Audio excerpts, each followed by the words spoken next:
Mythic 2nd Edition is a set of rules that lets you play any tabletop role-playing game without the need for a person telling the players what is happening. So you don't need someone like a game master or a referee to head the game. And this gives you a lot of options. You could use Mythic to play your favorite tabletop RPG by yourself. You could also use those rules to play with others, thus allowing everyone to be a player character. Or you could even use it as a help when you're taking the role of referee, only relying on it occasionally, for example when players inevitably start deviating from the story you had in mind. Additionally, this could help you if you are writing a fictional story and you'd need a little bit of help to come up with inspiration. These rules can sound a little bit complicated when you're first introduced to them, so I want to give you an example right off the bat. Then, for the rest of the video, I will walk you through some of the main features found in the rules to give you a better idea of how they work. And since I have covered a similar rule set before, called CRGE, I will briefly compare the two at the end of this video. So if you're here to understand the basics of Mythic 2nd Edition, you're at the right place. Imagine you're playing as a barbarian, trying to track down the hideout of a band of goblins. You arrive to a cave entrance at the bottom of a cliff. In a normal game, the referee would probably tell you if you can see signs that the goblins are really inhabiting that cave. Maybe there's a cave painting at the entrance, or you smell the odor of their horrible cooking. But in this case, you're playing by yourself using Mythic, so you'll have to ask questions that can be answered using yes or no to figure out if this place is the one you are really looking for. You decide to ask, can I see any sign of goblin activity from outside the cave? Then you would have to look at the fate chart. I'll put it on the screen right now for you, but I will come back to it later to explain the different elements you find on it. You probably think it looks complex, but in reality it's very easy to run in your normal play. At this point, you would have to figure out how likely it is that you found the goblin cave. As you can see on the left section, you have different odds. Is it certain, nearly certain, very likely, likely, 50-50, unlikely, very unlikely, nearly impossible, or impossible? You need to look at the context of your story to figure that out. In our example, our barbarian received indications from the nearby village, so we'll say it's very likely that he found the cave. At this point, you would throw a D100, these die, and refer to the chart to see if it's a yes or a no. In this case, you would need to roll a 75 or under to get a yes. So let's say we roll the yes. Then the barbarian would know there is some sign of activity. At this point, you could fill in the blanks for yourself. So you could come up with what these signs are. Or you could continue asking questions if you want to leave those details up to random chance.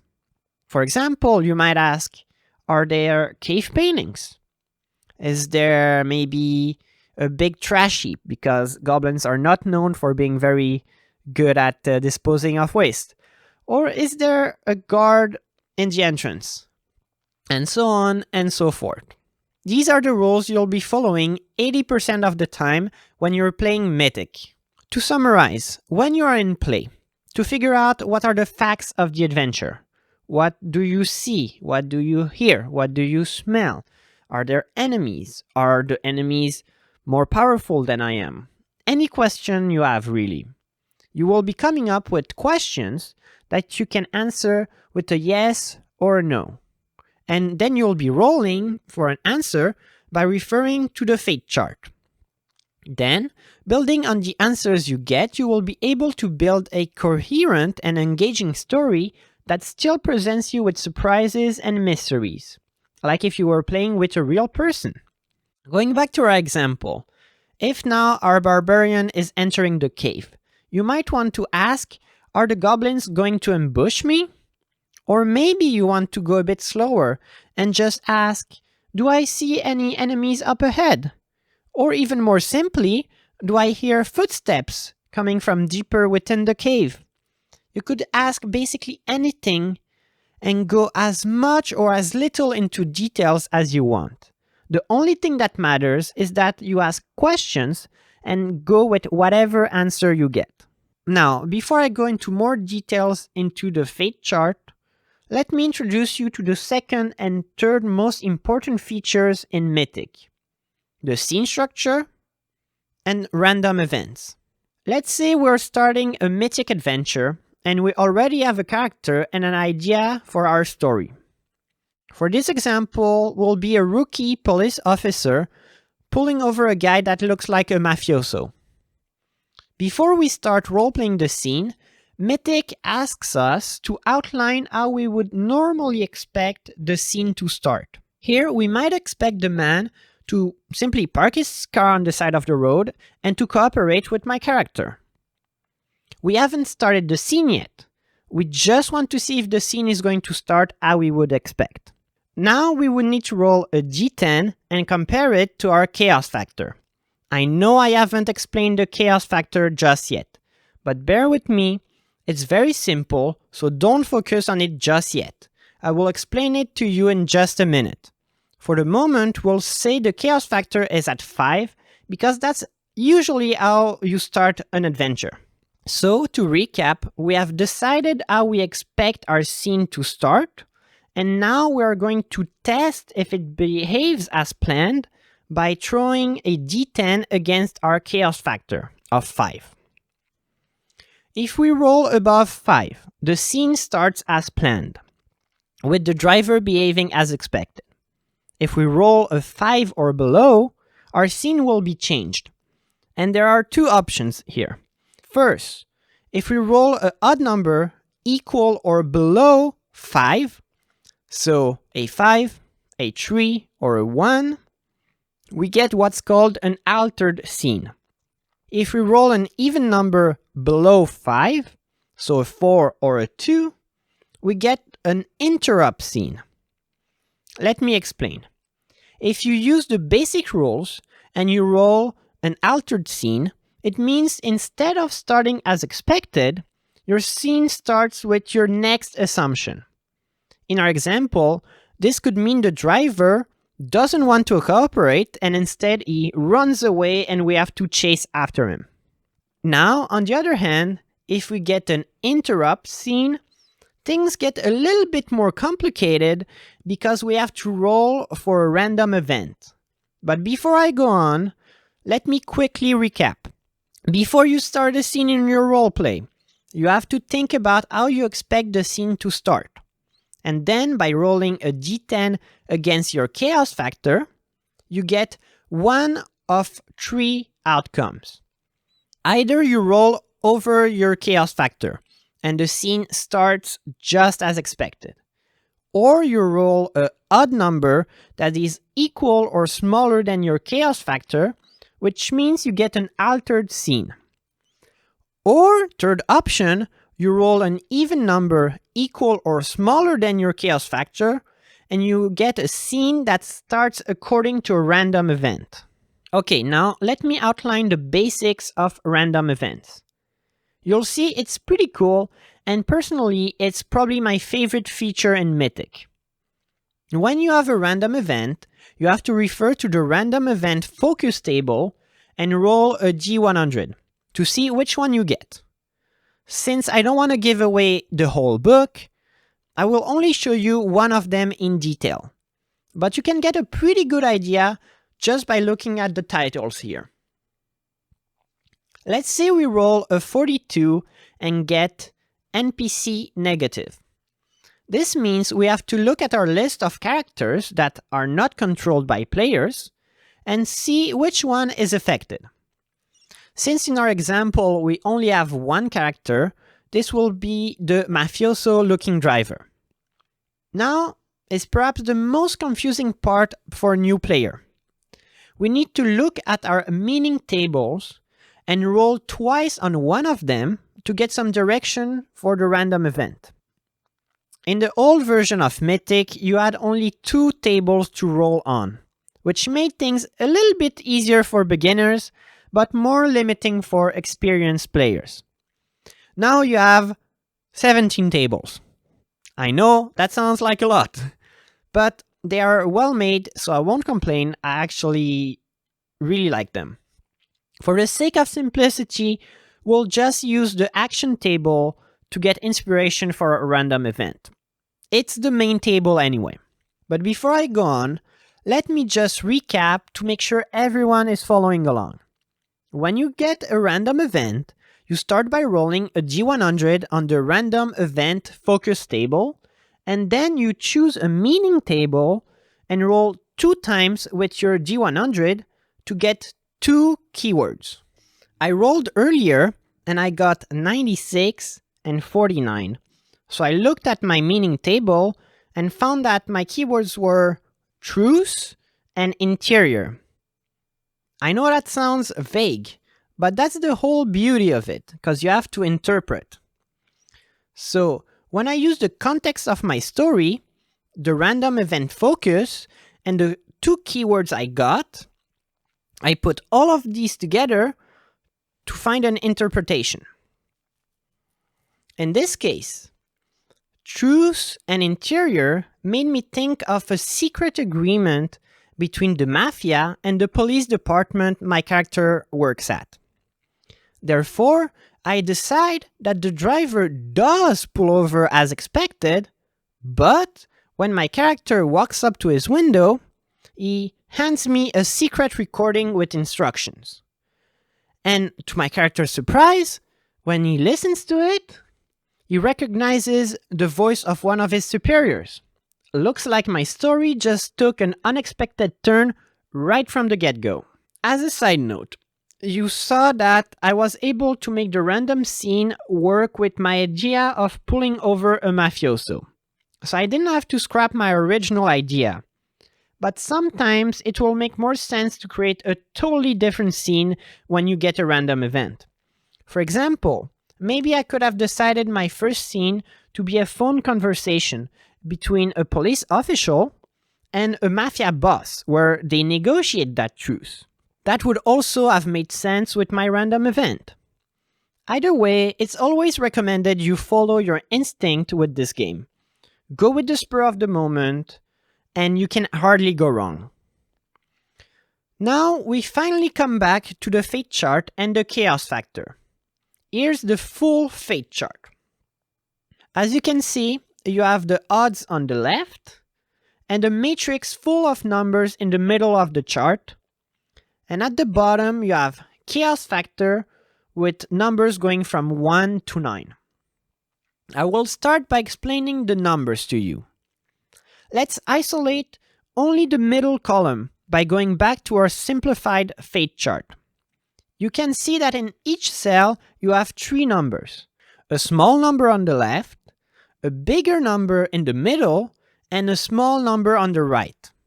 If you roll equal or under the big number in the middle, then your question is answered with a yes. For example, if our barbarian wants to break a chain with his axe, and he thinks it's going to be likely that he succeeds, as long as he rolls a 65 or under, the action will be a success. Now, what happens if he rolls equal or under the small number on the left? Going back to our previous example, if our barbarian rolled a 13 or under, it means he has an exceptional yes, aka something that is even more in his favor. In this case, it might not mean the chain is even easier to cut, but it could be that he can now take the chain and use it again. Maybe just damage one link and he can just put it back right where it was and use it. It's basically just a little bonus on top of that success. Conversely, if we roll equal or above the small number on the right, then we would get an exceptional no. In this case, it might mean that he breaks his axe on the chain. Or if he was trying to get the chain off from a treasure chest, then maybe he crashes right through the lid and breaks whatever is inside. As you can see on this handy little chart provided by Mythic, an exceptional no is either the opposite of a yes or the opposite of an exceptional yes. Basically, something bad or unwanted happens. Now, let's get back to our full fate chart. Now, you should be able to read most of it except for the chaos factor. If we look closer at our chart, we'll see that the smaller the chaos factor is, the harder it is to get a yes. And the more chaotic things are, the easier it is to get a yes. Before I go on further, I need to explain how you gain or lose chaos factor points. As I said before, you usually start an adventure with 5 in your chaos factor. That means the odds are basically even across the board. You have 50% chances of getting a yes on a question whose odds are 50-50. Or you have 75% chances of getting a yes on a very likely question.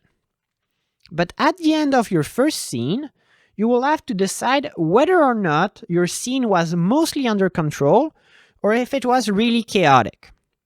If we go back to the example of the rookie cop pulling someone over, if the pullover goes without a hitch, then we would probably say it was under control. Whereas if we got into a car chase, unless we managed extremely well, we'd probably decide it was a chaotic scene. How does this translate into your chaos factor? Well, if the scene is under control, you remove 1 from your chaos factor. Here, that would take us to a 4. And if the inverse is true, if the scene was not under control, then you add a 1 to the chaos factor, which would take it to a 6. So basically, each time you start a scene, you have to adjust your chaos factor based on how the previous scene went, and it doesn't change during the scene. If you're like me, you might wonder why the creators of Mythic decided that if you increase the chaos factor, somehow it's easier to get a yes. Shouldn't you be penalized for not having things under control? The reasoning makes sense when you understand how you're meant to ask questions. Mythic encourages players to ask questions in a way where if you get a yes, then the most interesting or action-packed outcome will happen. For example, if we are playing as the rookie cop and this time we are going to someone's house because their house alarm went off, we might want to ask, is there a burglar inside the house? Instead of asking, is everything alright inside the house? Do you see the difference? If I ask the first question, then the more chaotic, that is, the more I have a high chaos factor in my scene, the more likely it is that I will encounter danger. Whereas, if I had a very low chaos factor, then it would become very unlikely that I run into trouble. But then your objection could be, well, what if I ask about if there's a treasure in the room I'm in? Wouldn't I have more chances of being rewarded if there is a higher chaos factor? And yeah, that is true. It would be easier to get a reward. You would have better odds of getting it in that scenario. Basically, there are more unexpected good and bad outcomes the higher your chaos factor is. And on the other hand, if you have a low chaos factor, you have less risks, but lesser rewards. So the game rewards players that are willing to face the unexpected. I think that's a great way to incentivize players to take risks. Plus, if you don't like that system, Mythic has some suggestions for you on how you can play without the chaos factor altogether. What's great with Mythic 2nd edition in general is that you get a lot of suggestions on how to customize your experience with the rules. So if you have made it this far into the video, I warmly encourage you to get it for yourself. Before I go on to my final section, I just want to introduce one last rule, and that is how you get random events within a scene. We already saw that if you roll equal or under your current chaos factor when you're testing your expectations for the scene, then if you get an even number, you have to roll for a random event. Well, there is another way to get them, and that is when you ask a yes or no question using the fate chart, and you get a double where the numbers are equal or below your chaos factor. So using that roll, you would see if you get a yes or a no, and then you would have to roll on the random events table and twice on a meaning table. So there you go. Now you know the basics of Mythic 2nd edition. But just the basics though, because there are a lot of optional rules and customization options that I haven't talked about. But I'm not here to spoil the whole book for you, so if you're interested, I suggest you get it, because I think it's a really good rule system. And I played the first version for a dozen hours or so, and I think this one is a real improvement for how concise, well explained, and customizable it is. Now, the final part of my video. How does Mythic 2nd edition compare with CRGE, aka Conjectural Roleplaying Gamemaster Emulator? Well, put it bluntly, I think it's better for most cases, especially if you plan on running a game mostly using one of those two systems. But what redeems CRGE and why I still consider it holds up even now is that CRGE is less complex. I am glad I started my journey into solo role-playing through CRGE, because that way I could wrap my head around the idea of asking yes or no questions and building a story out of those answers. If you played with that system or watch my video about it, you'll know that CRGE is played using a chart that is very similar to the Fate chart. This one is called the Loom of Fate. It's right here if you want to look at it. It works a little bit differently because you can't control the odds as much. I'll get back to that in a second. And you get random events if you roll very high or very low. The rest of the rules are mainly around note-taking. Whereas Mythic has more rules that factor into it, but I love those rules. I like that scenes can start in unexpected ways, and I really like that you can easily change the odds based on the context. Additionally, I think having the odds from certain to impossible is much better than how odds are handled in CRGE. In CRGE, you have different odds whether you're in the exposition phase of a story, the conflict phase, or the resolution phase. And that kinda sucks if you're asking a lot of questions, because no matter what you're asking, you basically always have a 50-50 chance of something happening or not. In contrast, I find it super easy to gauge the odds of a question using the fate chart from Mythic. So Mythic feels a bit more predictable, but in a good way. And while CRGE is pretty simple as a standalone rule set, it can get pretty unwieldy if you add to it its additional rules, namely Yoon and Bold. The first one gives you a way to randomly generate characters, and it works really well, by the way, perhaps even better than the way Mythic handles this. While the other one is meant to generate little stories that happen between the scenes you play. So, if you compare Mythic 2nd edition to CRGE with its two supplemental rules, then I might say that Mythic is actually a little easier to run. So here's the bottom line. I think Mythic 2nd edition is better if you feel confident with the concept of GMless tabletop RPGs and are going to rely on its rules through most of your adventures. But CRGE is better if you want to introduce someone to GMless RPGs, or if you're only going to pull out your Loom of Fate or your Yoon charts only once in a while to spice up your regular tabletop RPG sessions. So what do you guys think? Have you tried Mythic 2nd edition, or have you tried the original version? Do you think I'm wrong and CRGE is still better?